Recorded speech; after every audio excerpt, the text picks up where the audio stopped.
been asked to speak to the public and your immediate reaction was, OMG, what am I going to do? That happens to millions of people around the world, cross-culturally, let me tell you. When I coach people to speak to the public, OMG, I have never seen grown people cry like like babies. It's as though you have taken a toy from a toddler with some people. Now, I'm not making light of it or fun of it, but what I'm trying to do is literally paint a picture of what becomes of some people, maybe even you, when it comes to public speaking. And yet, public speaking can be an awesome platform for you to educate, infotain. You can create a great platform, become more popular in your community. You cannot begin to imagine all of the unique benefits that come from public speaking, not to mention getting paid. But all of that aside, what comes to your mind when you're asked to speak to the public? Are you very afraid? And if you are, if you can automatically just tell me, oh, Renee, I'm too scared to do that. Okay, I get it. But have you discovered, or do you even understand why you are afraid to publicly speak?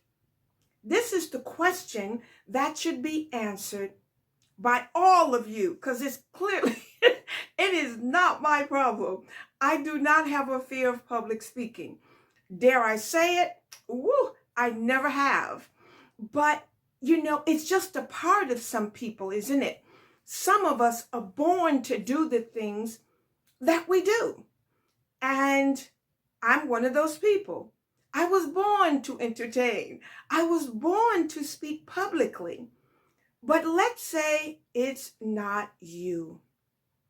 What can you do to feel that calm, that self-assured, that much like you're in the right place, that much like it's your natural realm? Well, in this course, you're going to learn how to use the public speaking stage to educate, inform, enlighten, and even empower and encourage, all from the words that you speak. But before you can do that, before you can add all of that great value to others, you've got to first figure out what it's going to take for you to stand on that stage, isn't it? You've got to figure out why you are so horrified at even the mere thought of speaking to the public, much less actually doing it. So let's talk about a few things that might be causing this dilemma within you. Because I've talked to people where I simply asked them to join me as a speaker on a stage. And sometimes it was a virtual stage. And oh la la, the anxiety that I saw in that person was intense. And that leads me to point number one. Public speaking creates anxiety for a lot of people. Are you one of those people? How, why, when does the anxiety begin to rise up just by being informed or requested to speak to the public? Think about it. You know that you are gifted with words. You know the vocabulary, the words of the vocabulary, like a reading dictionary. And yet you are amazingly frightened to get up and speak to the public. I once had, when I was living in Asia, I wouldn't call him a client, but someone who participated in an event where I was speaking on fear of public speaking. And he told me the best advice I could give to him was to tell him to stand on the stage and see everybody naked. Everybody naked in the audience. Oh la la. Now, there are some coaches who will tell you exactly that. While it's comical, and oh, by the way, it does work, but not for everybody.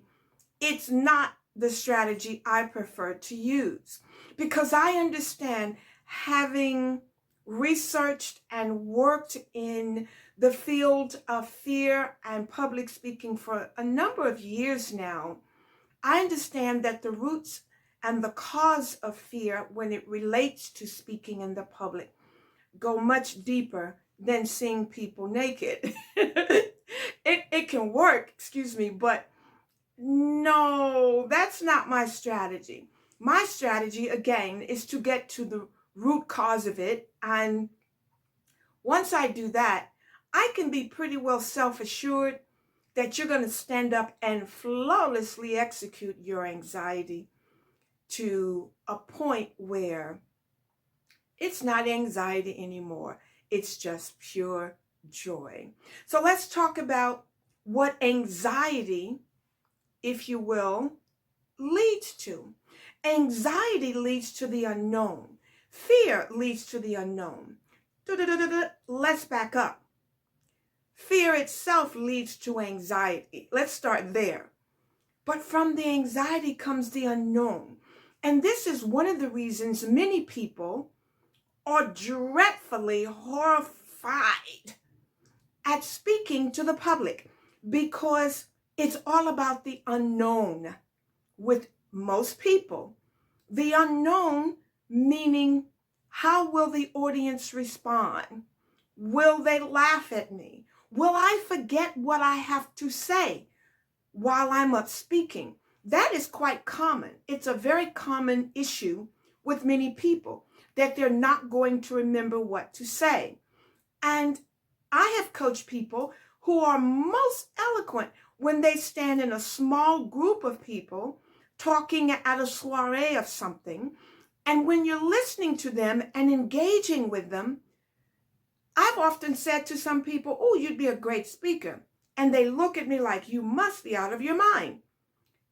It's the unknown that drives a lot of people mad. Not mad in the sense that they become crazy, but mad to the extent that they just simply cannot imagine taking things to that level. So here is my strategy, if you will. When you're facing the unknown, you've got to know where it's coming from. You've got to know why it elevates itself when you're getting ready to stand on a stage. So let's back up. You've got fear, which produces anxiety, which produces the unknown. And then the next step is rejection. Oh, did you not know that one of the main reasons you fear getting on that stage is because you think you're going to be rejected? And sometimes, in many cases, speakers are rejected almost automatically because they enter the room incorrectly. They enter the stage incorrectly. They begin in a manner that might even be offensive to their audience. So the fear of rejection is a huge part of the fear itself. Haven't you heard fear? There's nothing to fear but fear itself. You've heard that. What in the world does that mean? It's like, no, there's a reason for fear. And if you have a fear of getting in the water, that's real, because what's behind that fear is the fear of drowning. Oh, hello. The fear of drowning, that's not only real, that's normal, especially if you don't know how to swim. So understand that you are not alone, number one. Number two, you are not someone who's an idiot because you have avoided public speaking. I would suggest strongly that you continue to avoid public speaking until you've got a good grasp on where that fear comes from and why. And more importantly, that self awareness, like we talk about in emotional intelligence, and knowing how to socially manage yourself and your emotions. You see, everything goes back to emotional intelligence. If you've been here on this platform for a while, perhaps you've already taken some of my other courses that address EQ, emotional intelligence. Honey, back up, because let me tell you, fear is a huge part of emotional intelligence. Remember the platform: self-awareness, self-management, social awareness, and then relationship management. Those are the core components, foundation, if you will, of emotional intelligence. Well, guess what? They're also the core components of fear, in my professional opinion. It still goes back to that. Being self-aware and knowing how to manage your emotions, manage your anxiety. You understand me? It's all about self-awareness and understanding where that fear comes from. So rejection, being a huge part of life, daily living, is a real fear to be recognized and or to be reckoned with. And then finally, perceptions. Oh, is that a big one? The perceptions of being rejected, the perceptions of how people are going to perceive what you're saying. You see, that goes right back to the root cause of the fear of rejection. But perceptions can be a little deeper than that when it comes to public speaking. Here's my point. Do you know your subject? Do you know it like the front and back end of your hand? Which means you know what you're talking about quite well, and you might even be somewhat of an expert. Hello. So perceptions can also suggest that you are someone who can get up, and as long as there's a monitor somewhere beneath you, somewhere on the stage, and you have an opportunity to read it, that's fine. It's okay, because I get it. Even now, while I'm speaking, as they say, off the cuff, meaning I know my stuff, sometimes I do take my eyes and refer to, let me give you an example. You see that? To the teleprompter. Sometimes I have the teleprompter above the camera. Other times I put it just slightly beneath. So there's nothing wrong with the perception you're going to be giving if you have cue cards in your hands. Nothing wrong with it. You have to know how to inject your cue cards into your presentation, just as I did with the teleprompter. You see many, shall we say, government leaders. And haven't you noticed when they're giving a public address, they start by looking this way and then they look this way? Well, guess what? That's a teleprompter. And sometimes when there's a wide angle shot with the camera that's capturing that moment, you will see these tall, thin screen teleprompters, and the words are constantly moving and they're standing there reading. I can think of one leader in particularly that's lousy at it, but that's probably another course. Some speakers are very good at turning to the right, turning to the left, and looking straight. Some people, when they're reading a teleprompter, you can tell they're reading. So the fear that comes up is people will be able to tell I'm reading. And the perception of people thinking you don't know what you're talking about. You see where I'm going here? So there can be many different, shall we say, disassociations with the whole idea of how you're being perceived. And that is what keeps a lot of people from entering the stage.